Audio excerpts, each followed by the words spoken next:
Hello, my name is Charles Wheeler, and I'd like to give you a brief history on tattoos and why people get them. There are many different reasons why people get tattoos. It could be a part of your culture, a way to rebel, used to identify animals and badly decayed bodies, or even as a type of therapy. The Maori are an indigenous people of New Zealand. Their traditional style of tattooing is called the tā moko. The tā moko is often tattooed on the face and tells the story of the people getting the tattoos. The instruments that are used to do the tattooing are made from albatross bone and a mallet that is used to tap the ink into the skin. The Maori have a traditional war cry called the haka. This war cry is used to discourage the enemies by making facial expressions, grunting, sticking out their tongue, and waving weapons.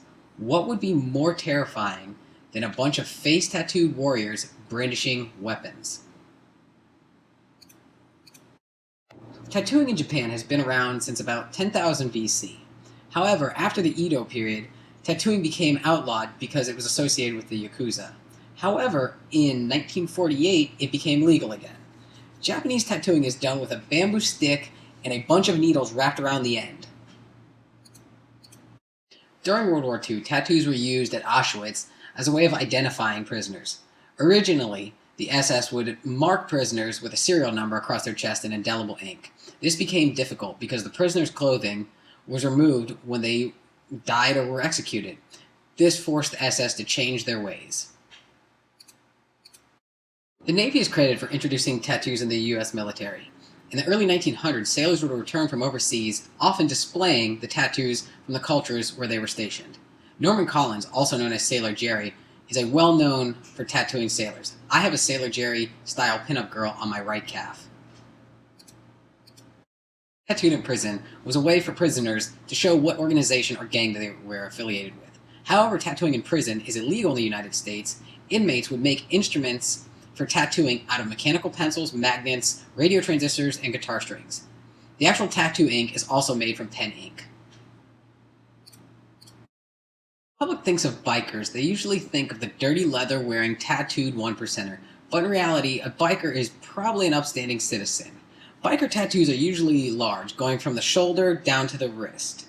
They are also used to show the affiliation of biker gangs, like the Hells Angels. The Suicide Girls have changed the traditional female centerfold. These models are often tattooed and have a punk or metal look to them. The founders think that what some people think makes us strange or weird or fucked up, we think makes us beautiful. It was quoted in the Suicide Girls Beauty Redefined book. Tattoos are often used by forensic pathologists to identify badly burned or mutilated bodies. On June 20th, 2011, at 3:30 in the morning, Ryan Dunn and Zachary Hartwell were killed when Ryan Dunn's car struck a tree at speed. There was not much left of the car, but they were able to identify Ryan Dunn by the tattoos. Even animals get tattoos. Tattoos that are used to identify dogs and cats are usually on their inner ear or the inside of their thigh. Veterinarians sometimes tattoo animals' noses to prevent sunburning. Branding is also another form of IDing animals, but there is no tattoo ink involved in that. Permanent makeup is another form of tattooing. This form of tattooing has been around since the 1930s. They can use tattoos to tattoo eyebrows, lips, eyes, and even moles. Some cosmetic surgeons specialize in tattooing over blemishes, birthmarks, and other scarring. Me getting tattooed was quite a process. I had to figure out what I wanted to get, then find an artist that I trusted enough to put the ink on me, and then also make sure that he was willing to do the stencil and it wasn't too difficult for him to basically do the artwork. After I got an artist that I trusted, it was about 6 hours to get the entire black ink put in, then 3 hours of color on the actual body of it, and then another hour and a half for the shield. And I still have one more hour left before the Captain America is finally finished. Caring for your ink is the most important part of this entire process. There are many different types of salves you can use to care for your tattoo ink.